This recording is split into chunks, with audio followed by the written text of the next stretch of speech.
Order and Chaos is finally out. Well, I think it will bring more chaos than order to store championships and the like, and it will drastically change the meta game on Octagon. So let's join in the meta and play some Order and Chaos. Now, as you see, we have a whole new graphic with the new deluxe expansion. I hope you all like it. Don't mind the words at the bottom to credit the author where credit is due. I have to give that. It is really a beautiful work of art and hope it looks nice.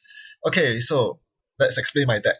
My first Max deck, if you watch my deck building video with Max, you would recognize this. This is my first idea of how you can totally utilize Max's ability with chess, Kaisa pieces.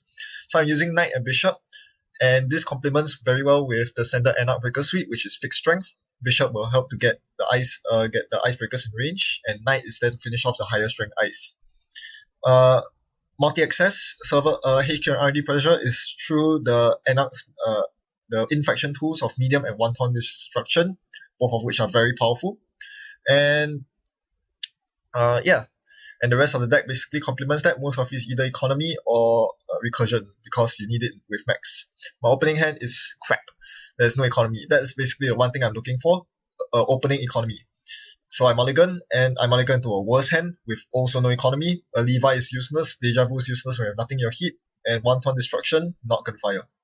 So the first thing I do here is to run HQ. He probably won't rest the ice, because he probably has snares in hand to catch me out. So I'm not going to access the snare, I'm just going to install my Utopia Shard. This should defend me against any Scorched Earths. So this is a very good start for me. Getting the Utopia Shard out against August Security is very critical, and I'm very happy that he actually gave me a free shot at doing so. Now I run R&D, and I get hit by a checkpoint.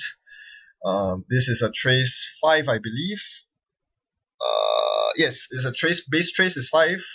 If successful, when you finish the run, you take 3 meat damage if the run is successful. So obviously I jack out, so I don't have to take the 3 meat damage. Then I Deja Vu into a day job because I really need the money. I know this is bad. This is telegraphing my move that I am actually getting a day job done, but hopefully he won't take advantage of that as a scoring window, and sure enough he doesn't. He simply scores out a hostile takeover. So there's no change in board state. I can simply play the day job and I won't lose any traction.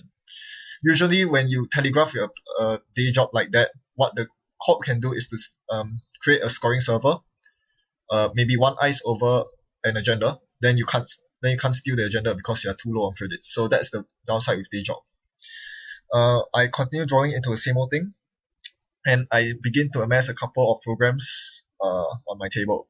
So since I found the pawn, what I'm going to do is to bring the pawn to the checkpoint, and with my last click, make a successful run on any server. So since I suspect that it is a snare that is in the remote, since he didn't score it, I'm just going to run archives, and since accessing archives at this point is useless, I'll just throw the Hades Shard from my hand. I'd rather keep the Hades Shard in my hand because I'd rather use it as a reaction against Jackson. So if he attempts to dump agendas with Jackson Howard, he will find himself in a lot of trouble. Because I'll get lots of agendas. So this triggers pawn, and I would love to have brought a knight out on the checkpoint. That would be the perfect icebreaker to deal with checkpoint. Unfortunately, I don't have a knight in my heap just yet, so I'll have to settle with the bishop. The bishop will go on the HQ ice, because a bishop on checkpoint, a 7 strength code gate, isn't going to achieve much. So that was a small misplay from me. I should have saved the pawn for when I do have a knight, like now. That's a bit too late. Now he attempts to score an agenda, and I contest it from him. It's a veterans program. So thankfully I managed to find it because he has 3 bad pub now. Should he fire off the veterans program, he'll lose 2 of the bad pub. And the bad pub will be very important in running his checkpoint. I can actually afford to eat the trace without worrying. And he reacts by scoring a worse agenda. I'd rather him score Veterans Program. Instead, he scores a Chronos Project, the one agenda that Max does not want to see. Oh dear, dear, dear. That's not good. If you recall, I did one of the cards that was exiled turned out to be a Levi, the one Levi in my deck. So now I'm on a ticking time bomb. Once my deck runs out, I'm completely screwed because he's August Security. He'll deal lots of meat damage. So here I just quickly perform a Maker's Eye run, taking advantage of this time period where he doesn't have too much ice on R&D just yet. And I beat the Trace with the 3 bad publicity, scoring 1 agenda and taking 2 meat damage as a price. I could take the tag, but I can't clear it in time, I believe. I mean, I could, but that would leave me very poor. So I just tank the meat damage for now. That's not a wise idea, given that, and yes, at this point I realized that I lost my Levi AR that access. So, someone's in trouble. Alright, so, what's the game plan here? How now, Brown Cow? Install the clone chip that I just drew and click for credits, because this deck it's not very credit hungry, but I haven't seen much economy. So I definitely need my money here. And he attempts to score an agenda a 3-pointer, it looks like. I have to stop him here. Not much I can do. It could be a poster bounty. That would be really bad news for me as well. So I'm just going to take lots of credits and run. Does he show me anything? He does. He shows me the archer that I accessed from R&D. I was half expecting that. Hence, I did the calculations correctly. I knew that I had 9 credits for this run. I will spend 2 credits to bring the knight out, and 6 credits to break most of the subroutines. So yes, I had barely enough credits to make this work. And hopefully this is an agenda and not a trap or a Grundle refinery. What is it? It's a Project Atlas that is huge. He would have taken he would have taken the lead otherwise. Being able to tutor 2 items from his deck is pretty sick. So swinging those 2 points in my favor was huge, and it also slowed his tempo down because his advancement counters went to waste. So this is the power of Clone Chip into Knight. It actually is a solution to almost every single ice that is currently in the meta, aside from the Curtain Wall, basically, and Janus. Knight can deal with almost everything else. So now I finally found my economy in the form of Katie Jones. I'm going to tap her off, and hopefully that will get my economy rolling. So yeah, I want to play this deck with Burst Economy, with Day Job, Lucky Finds, Queen's Gambits, Sure Gambles. Doesn't seem to work very well. I would much rather spend my clicks on gaining money, and that is where this Armitage and Katie Jones come in very, very handy. In the meantime, because I'm trying to accumulate money, I allowed him to score lots of agendas. Thankfully, they're only 1-pointers, so it's kind of like Jinteki PE, where you are sort of okay with them scoring agendas. You don't want them to get out of hand, but you know that they won't get out of hand because, they can only do so much against you. And yeah. So in the meantime, he scored a Veterans Program and a Vulcan Cover-Up. The latter being quite interesting, as you saw. It actually triggered the I've had worse in my hand, which allowed me to refill my hand basically on the corpse turn. So that was a very interesting interaction. So now it's time to raid the checkpoint. I'm going to spend 1 same old thing to perform a Maker's Eye run. This was what I was aiming for. That's why I wanted to accumulate all the credits. And with the Crescentus on the board, I de-res his checkpoint.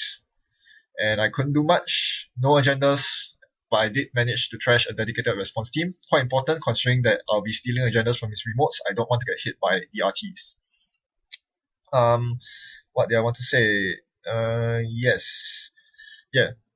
That's the thing with the new Wayland Ice, and it's a very good way to meta the current people experimenting with Wayland.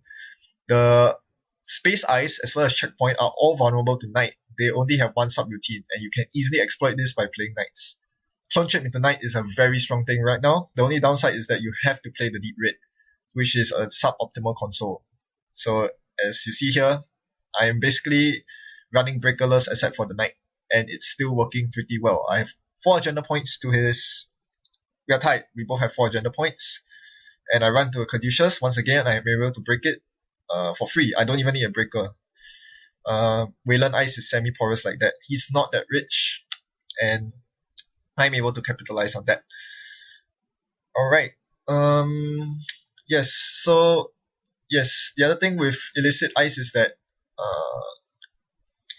Crescentus is pretty good against Grim and other illicit eyes, including Checkpoint, because if he wants to re-res the Checkpoint against me, he needs to take one more bad pub, which he really cannot afford to, because making my Knight isn't a very efficient breaker.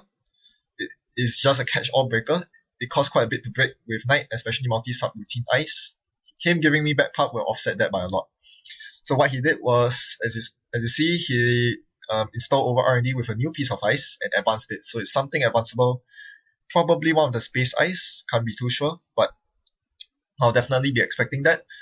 The thing is, space ice is actually not that dangerous. What is the worst that could happen to me? The worst is really end the run. If it's the Sentry, he would trash one program, which is no big deal because I'm not running with any breakers.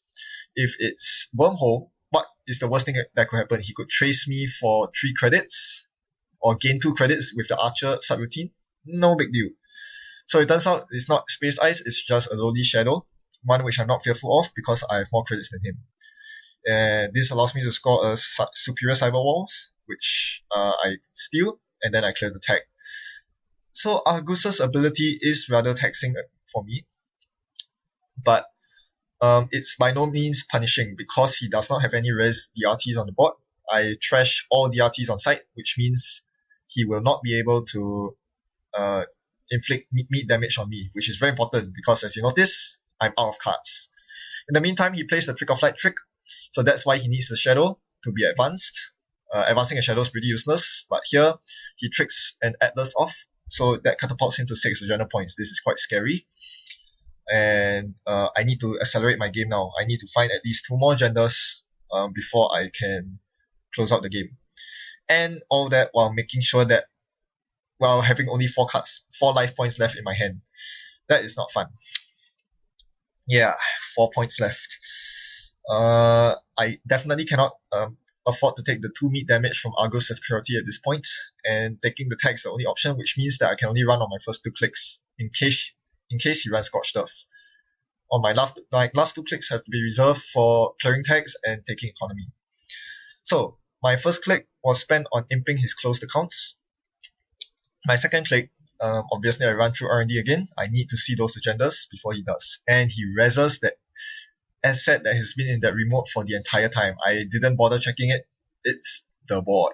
So that's why he protected it, because I could easily run and trash it to win the game. So now that I'm on 5 points, he reses the board so that bringing me down to 1 agenda. Yes, 1 agenda point essentially. Because all my agendas are 1 point, except for a face down Atlas. Octagon is buggy that way.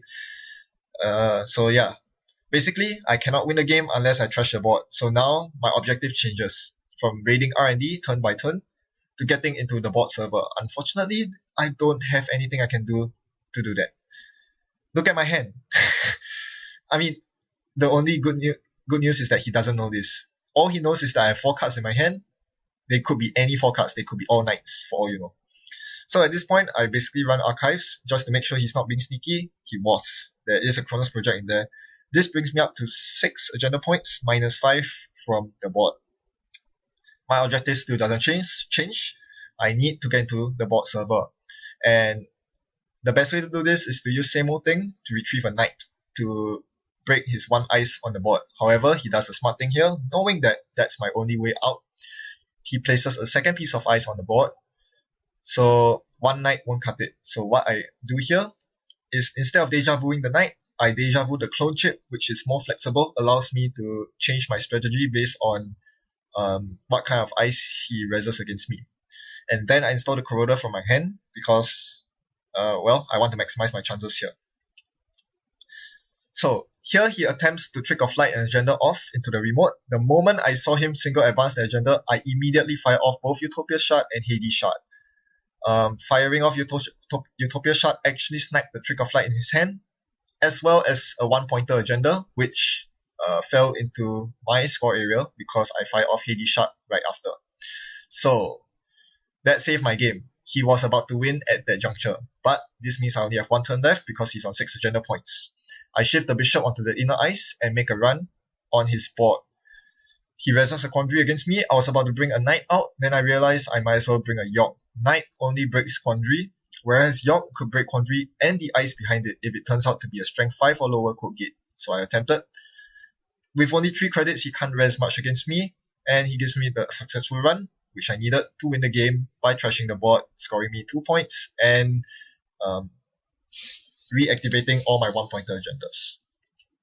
That was a very epic game. Granted, we were both playing pretty janky decks, but this shows a lot about Max, both his strengths and weaknesses. The ability of Max to threaten any remote server at will, so long as he has enough credits, she has enough credits, is very, very scary. That is why I'm a big fan of the Clone Chip into Knight setup, because it basically is like an inside job that very few corp builds currently have a counter for. And it's also very good against the current Space Ice, as I mentioned. On the other hand, the Kronos project made my life an absolute living hell.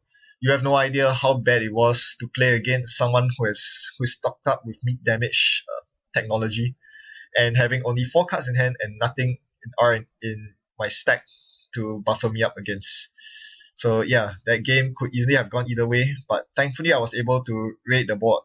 This goes to show how weak that executive is. If you thought Shaman Hero was bad, well, look at this game. I'll tell you, the board really needs a lot of protection, a lot more than that.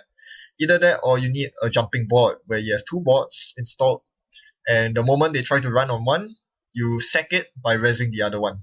That's the only way you can play the board properly. And as you saw in this game, it was his demise. So thanks for watching and happy net running. Goodbye.